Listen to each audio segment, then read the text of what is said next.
नीट paper फुटी प्रकरणावरनं राजधानी दिल्लीमध्ये राजकीय संघर्ष आणखीन तीव्र झालाय। केंद्रीय शिक्षण मंत्री धर्मेंद्र प्रधान यांच्या राजीनाम्याच्या मागणीवरती काँग्रेस ठाम आहे आणि मागणी मान्य होईपर्यंत आंदोलन सुरूच ठेवण्याचा पक्षाने निर्धार केलाय। गेल्या 30 तासांपासून काँग्रेसचं पंतप्रधान मोदींच्या घराबाहेर आंदोलन सुरू आहे आणि त्याचीच ही दृश्य आपण बघतोय। दरम्यान कुठल्याही परिस्थितीमध्ये धर्मेंद्र प्रधान यांचा राजीनामा हवाच अशा पद्धतीचा अशी आग्रही भूमिका राहुल गांधींनी घेतलेली आहे। याच संदर्भामध्ये त्यांची केंद्रीय मंत्र्यांशी चर्चाही झाली, परंतु अजूनही यातनं पूर्णपणे तोडगा निघालेला नाहीये। मात्र हा संपूर्ण नेट पेपर फुटीचा विषय संसदेमध्ये चर्चेला जावा या मागणीवरती मात्र आता सरकार सहमत झाल्यासारखं कळतंय। परंतु धर्मेंद्र प्रधानांच्या राजीनाम्याच्या अनुषंगाने अजूनही काँग्रेसचं ठिय्या आंदोलन थेट पंतप्रधानांच्या घराबाहेर सुरू आहे। आणि सोमेश, पुन्हा एकदा तुझ्याकडे येतोय आपले प्रतिनिधी सोमेश कोलगे दिल्लीतनं। सोमेश, इथे पोलिसांचा प्रचंड गराडा दिसतोय, या क्षणी नक्की काय अपडेट आहे?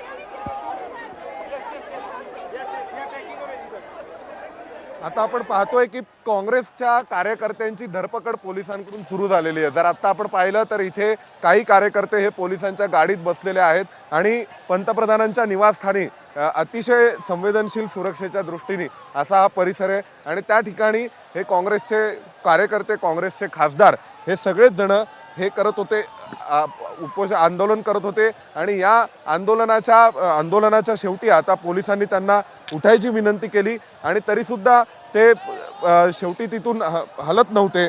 त्यानंतर मग आता पोलिसांनी या आंदोलकांना ताब्यात घ्यायला सुरुवात केलेली आहे। आता आपण पाहू शकतो की कशा प्रकारे हे सगळे आंदोलक हे आक्रमक झालेले आहेत आणि पोलिसांनी पहिली गाडी भरून नेलेली आहे। जर आपण पाहिलं तर नरेंद्र मोदींच्या निवासस्थानाबाहेर काँग्रेसच्या कार्यकर्त्यांना पोलीस घेऊन जात आहेत। त्यानंतर दुसरी पोलिसांची गाडी ही आता तयार केली जाते। आपण पाहतोय की ही दुसरी पोलिसांची गाडी देखील आता या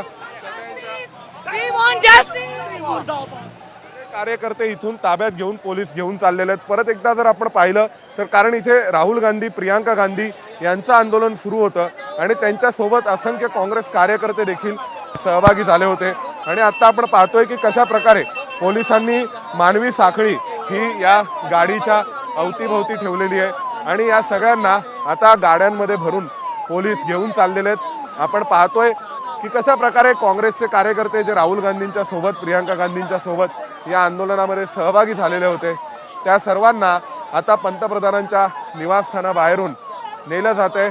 अनेक हे सर्वसाधारण कार्यकर्ते काँग्रेसचे जे आहेत त्यांना सध्या पहिल्यांदा पोलीस ताब्यात घेत आहेत। जे काँग्रेसचे खासदार आहेत, जे राहुल गांधी आणि प्रियांका गांधींसोबत सध्या अजूनही इथे आंदोलन करतायत, त्यांच्यापैकी अजून कुणालाही पोलिसांनी ताब्यात घेतलेलं नाही आहे।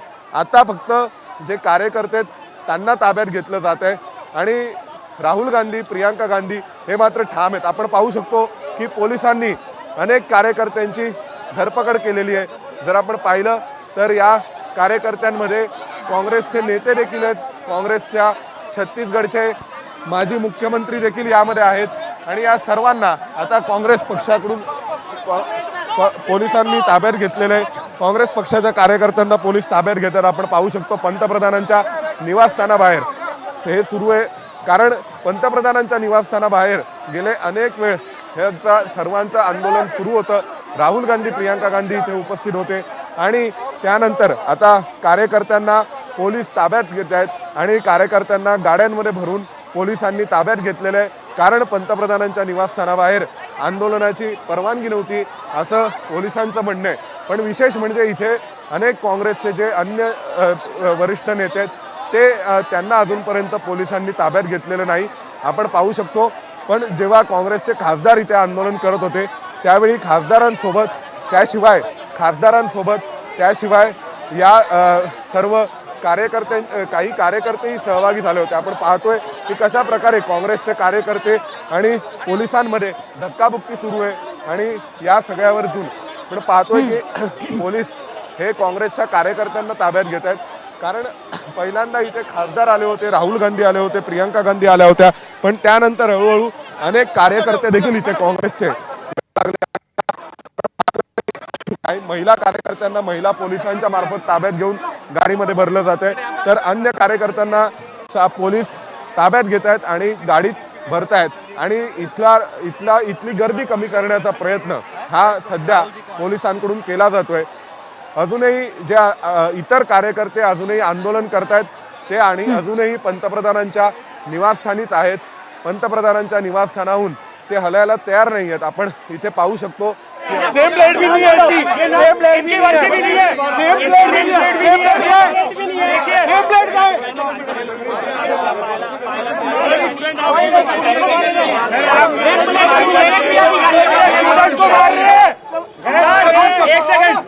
एक सेकंड स्टूडेंट पे हाथ उठा रहे हैं, स्टूडेंट का गला पकड़ रहे हैं। बच्चे भी स्टूडेंट है, आप भी बच्चे चल रहे हैं, आपके बच्चे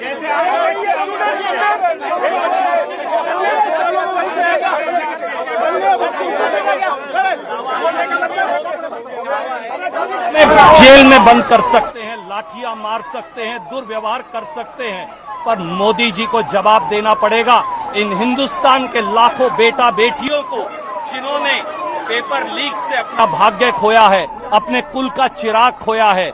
ये क्रांति अब बड़ी ज्वाला बनकर धधकेगी। राहुल गांधी के नेतृत्व में ये रुकने वाली नहीं। यह मोदी युवा विरोधी है।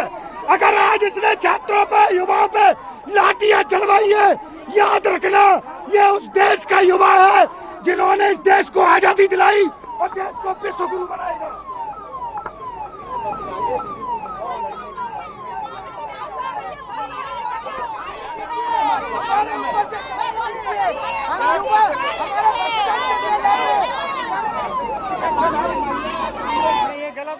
अशा या संपूर्ण परिस्थितीत देशातल्या विद्यार्थ्यांनी आणि तरुणांनी काल दिल्लीमध्ये आंदोलन केलं।